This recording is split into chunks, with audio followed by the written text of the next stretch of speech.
괜찮아. 괜찮아요. 괜찮아. Aku hanya memikirkan satu peraturan penting. Kenapa kau lakukan hari ini kalau kau bisa melakukannya besok? Hahaha. A few moments later.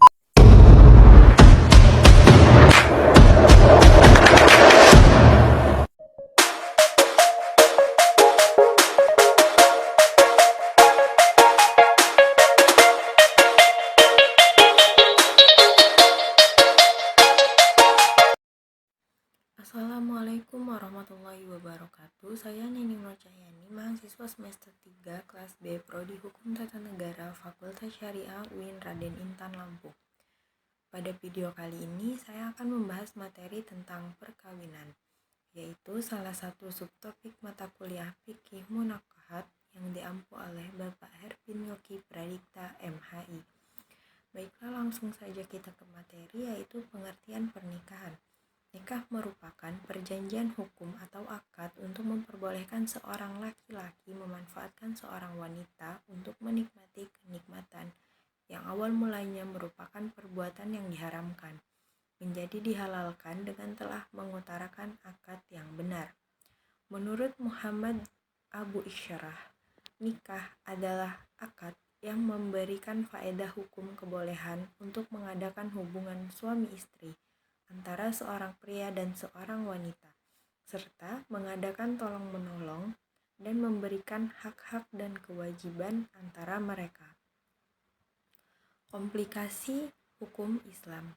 Perkawinan menurut hukum Islam adalah pernikahan, yaitu akad yang sangat kuat atau mistashkon golizoh untuk menaati perintah Allah dan melaksanakannya ibadah.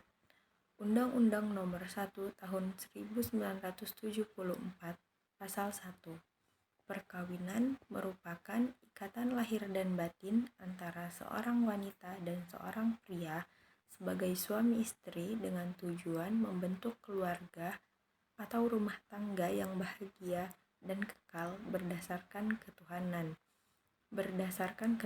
yang Maha Esa.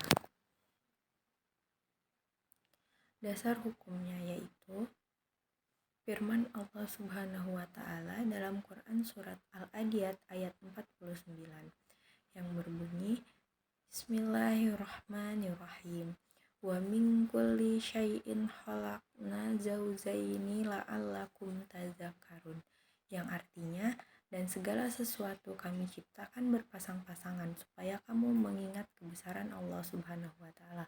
Adapun hadis yang menyatakannya yaitu Rasulullah Shallallahu Alaihi Wasallam bersabda, dari Ibnu Mas'ud berkata, Rasulullah Shallallahu Alaihi Wasallam bersabda, hai para pemuda, siapa di antara kamu yang mampu menanggung beban nikah, maka kawinlah, karena sesungguhnya kawin itu lebih dapat menunda pandangan dan lebih dapat menjaga kemaluan.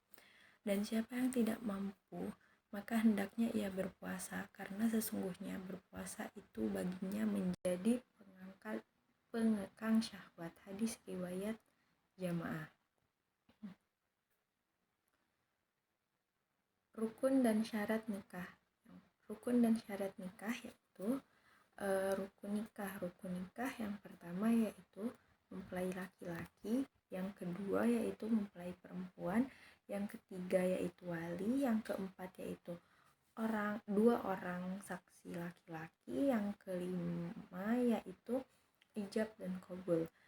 Adapun syarat nikah, syarat untuk mempelai laki-laki, yang pertama yaitu tidak ada hubungan mahram dari calon istri, yang kedua yaitu kemauan sendiri atau merdeka, yang ketiga yaitu jelas identitasnya, yang keempat yaitu tidak sedang menjalankan ibadah ihram.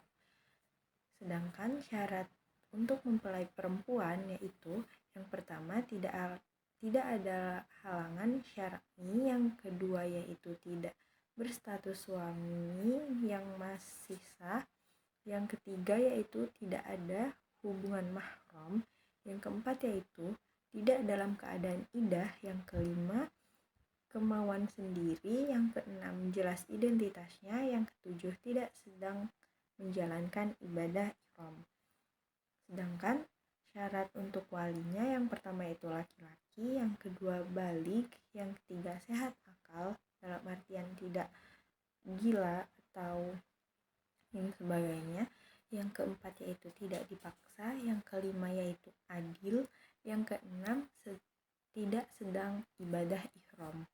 Adapun syarat saksi yaitu yang pertama laki-laki, yang kedua yaitu balik, yang ketiga sehat akalnya, yang keempat adil, dan yang kelima mendengar dan melihat, keenam tidak dipaksa, ketujuh tidak sedang ibadah ihram, dan kedelapan yaitu paham bahasa yang digunakan untuk ijab dan qabul. Syarat ijab dan qabul yang pertama yaitu ijab dilakukan oleh wali atau yang mewakilinya, sedangkan qabul dilakukan oleh laki-laki atau yang mewakilinya, atau syarat ketat keduanya harus mumayyiz. Yang kedua yaitu dilangsungkan dalam satu majelis, kemudian antara ijab dan qabul tidak boleh diselingi dengan perbuatan atau kalimat yang dapat memisahkan antara ijab dan qabul. Yang ketiga yaitu keduanya tidak boleh kontradiksi. Yang keempat yaitu ijab qabul dilakukan melalui lisan serta didengar oleh masing-masing wali, saksi maupun kedua mempelai. Sekian materi yang dapat saya sampaikan. Bila ada salah saya mohon maaf, kepada Allah saya mohon ampun. Saya akhiri, wassalamualaikum warahmatullahi wabarakatuh.